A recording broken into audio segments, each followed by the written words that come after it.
اعوذ باللہ من الشیطان الرجیم بسم اللہ الرحمن الرحیم۔ آج 17 اکتوبر 2020 ہے، کلاس 9 سبجیکٹ اردو، اور آج کا ہمارا ٹاپک ہے بزم انجم جو ہے نظم، اسی کا خلاصہ۔ بزم انجم ڈاکٹر سر محمد اقبال کی لکھی ہوئی نظم ہے۔ بزم کہتے ہیں محفل کو اور انجم کہتے ہیں ستاروں کو۔ تو بزم محفل جو ہے اس کی میننگ ہوئی ستاروں کی محفل۔ بچوں یہ جو نظم ہے آپ کی کتاب میں شامل، یہ ڈاکٹر سر محمد اقبال کی لکھی ہوئی نظم ہے۔ آج ہم اسی کا خلاصہ پڑھیں گے۔ تو بزم انجم کسے کہتے ہیں؟ ستاروں کی محفل کو۔ یہ جو نظم ہے پہلے ہم اس کا پہلا والا بند پڑھتے ہیں۔ سورج نے جاتے جاتے شام سیک کبا کو تشت سے لے کر لالے پھول مارے، پہنا دیا شفق نے سونے کا سارا زیور،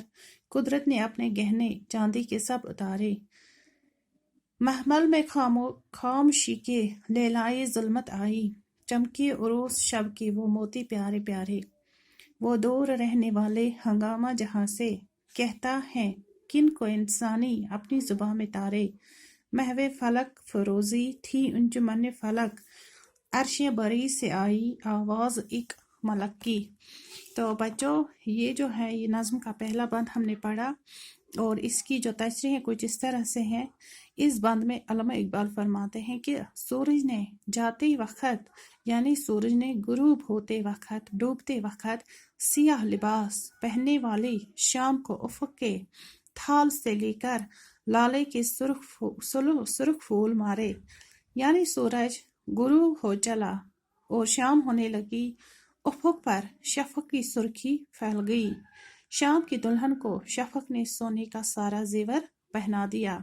اور قدرت نے اس کے چاندی کے سارے گہنے اتار لیے، یعنی شام کے وقت شفق کی سرخی پھیل گئی۔ جب شام کے وقت آسمان پہ جو شفق ہوتا ہے اس کی جو سرخی پھیل جاتی ہے اور دن کی سفید روشنی جو ہے وہ اس وقت غائب ہو جاتی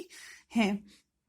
تو اس میں علامہ اقبال فرماتے کہ یعنی رات ہو گئی اور پھر آسمان پہ تارے چمکنے لگے، ساری دنیا پر جو ہے اندھیرا چھا گیا، لیکن آسمان پر اس وقت تارے جگمگا رہے تھے، جگمگانے لگے۔ عروس کہتے ہیں دلہن کو، اور عروس شب یعنی رات کی دلہن کے وہ موتی جو ہیں وہ چمکنے لگے، جن کو ان موتیوں کو انسان اپنی زبان میں تارے کہتا ہے۔ ان ستاروں کی ہجوم نے آسمان کی جو خوبصورتی ہے اس کو دوبالا کر دیا، اور اسی وقت عرش عظیم سے کسی فرشتے کی آواز آئی۔ تو یہ جو نظم ہے علامہ اقبال اس میں فرماتے ہیں کہ سورج نے جاتے وقت سیاہ لباس پہننے والی شام کو تشت سے لے کر سرخ پھول مارے، یعنی سورج غروب ہو چلا، شام ہونے لگی، افق پر شفق کی سرخی پھیل گئی، شام کی دلہن نے شفق کے سونے کے زیور پہنا دیے اور قدرت نے اس چاندی کے سارے گہنے اتار لیے، یعنی شام کے وقت شفق کی سرخی پھیل گئی اور دن کی سفید روشنی غائب ہو گئی، رات ہو گئی، تارے چمکنے لگے، آسمان پر تارے جگمگانے لگے۔ ان ستاروں کی ہجوم نے آسمان کی زینت کو، آسمان کی زیبائش کو، خوبصورتی کو دوبارہ کر دیا، اور اسی وقت عرش عظیم سے کسی فرشتے کی آواز آئی۔ یہ جو نظم ہے اس نظم کے شروع میں شاعر نے شام کی منظر نگاری کے بعد آسمان پر طلوع انجمن کا ذکر کیا ہے کہ ستاروں کا جو نظام ہے وہ جذب باہمی سے باہم ہے۔ تو بچوں آج ہم نے اس نظم کا جو یہ بزم انجم ہے، اس نظم کا پہلا جو بند ہے اسی کی تشریح ہم نے پڑھی۔ سورج نے جاتے جاتے شام میں سیاہ کبا کو تشت سے لے کر لالے پھول مارے، پہنا دیا شفق نے سونے کا سارا زیور، قدرت نے اپنے گہنے چاندی کے سب اتارے۔ یہ جو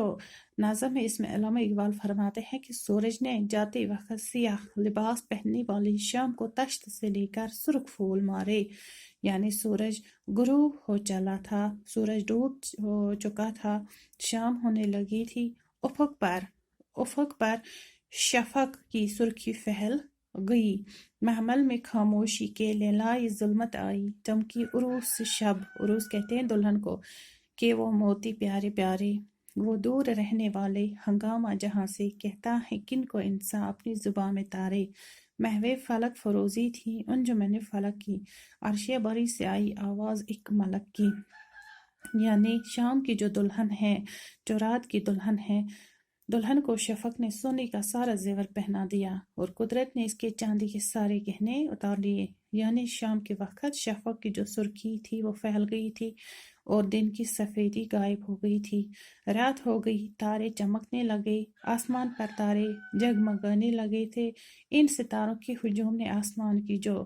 زیبائش ہے، اس کی خوبصورتی جو ہے، اس کو دوبالا کر دیا تھا، اور اسی دوران آسمان سے محو فلک فروزی تھی انجمن فلک کی، فلک کہتے ہیں آسمان کو۔ اسی دوران آواز سے عرش عظیم سے کسی فرشتے کی آواز آئی۔ تو جو یہ نظم ہے، اس نظم کے شروع میں شاعر نے شام کی منظر نگاری کے بعد آسمان پر طلوع جو انجمن ہے ان کا ذکر کیا ہے، اور بتایا ہے کہ ستاروں کا جو نظام ہے وہ جذب باہمی سے قائم ہے، کیونکہ ان کو آپس میں جو ہے ان کو اتفاق ہے اور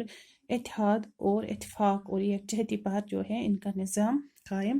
ہے۔ تو بچوں، آج ہم نے بزم انجم جو نظم ہے ڈاکٹر سر محمد اقبال کی،